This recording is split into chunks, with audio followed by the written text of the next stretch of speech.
വനിതാമതിൽ ഭരണ പ്രതിപക്ഷ വാക്പോര് തുടരുകയാണ്. വനിതാമതിലിനായി സർക്കാർ ഫണ്ട് ചെലവഴിക്കുന്നില്ലെന്ന വാദം തെറ്റാണെന്ന് പ്രതിപക്ഷ നേതാവ് രമേശ് ചെന്നിത്തല പറഞ്ഞു. മതിൽ പൊളിയുമെന്ന് വന്നതോടെയാണ് ന്യൂനപക്ഷങ്ങളെ പങ്കെടുപ്പിക്കാൻ തീരുമാനിച്ചതെന്ന് ഉമ്മൻചാണ്ടിയും വിമർശിച്ചു.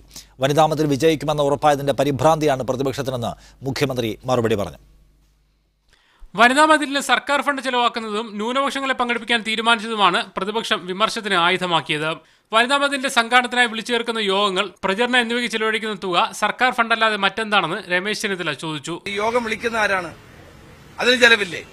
വെബ്സൈറ്റിന് ചെലവില്ല. ഇതൊക്കെ ആരാ എടുക്കുന്നത്?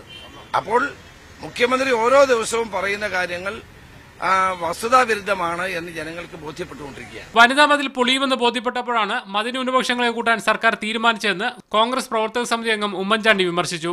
വനിതാ മതിലിൽ പുരുഷന്മാരായ മതമേലധ്യക്ഷന്മാർ എങ്ങനെയാണ് പങ്കെടുക്കുന്നതെന്നും ഉമ്മൻചാണ്ടി ചോദിച്ചു.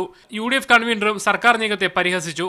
കേരളത്തിന്റെ നവോത്ഥാനം എന്ന് പറയുന്നത് അതൊരു മതത്തിനോ ഏതെങ്കിലും ഒരു രാഷ്ട്രീയ പാർട്ടിയുടെ സ്വത്തല്ല. കേരളത്തിന്റെ പൊതുസമൂഹത്തിന്റെ സ്വത്താണ്. അല്ലാത്ത മതിൽ ഞങ്ങൾ വീണ്ടും ആവർത്തിക്കുന്നു, വർഗീയ മതിലാണ്. പ്രതിപക്ഷം നടന്ന തെറ്റിദ്ധാരണ അതിരി കടക്കുന്നുവെന്നായിരുന്നു മുഖ്യമന്ത്രിയുടെ മറുപടി. വനിതാ മതിലിൽ എല്ലാ വിഭാഗത്തിൽപ്പെട്ട വനിതകളും പങ്കെടുക്കും. സർക്കാർ ഫണ്ട് ചെലവഴിക്കില്ല എന്ന് വ്യക്തമാക്കിയിട്ടും തെറ്റിദ്ധരിപ്പിക്കൽ തുടരുകയാണെന്നും മുഖ്യമന്ത്രി പ്രസ്താവനയിൽ കുറ്റപ്പെടുത്തി. കൊച്ചി ബ്യൂറോയ്ക്കൊപ്പം മീഡിയ 1 തിരുവനന്തപുരം.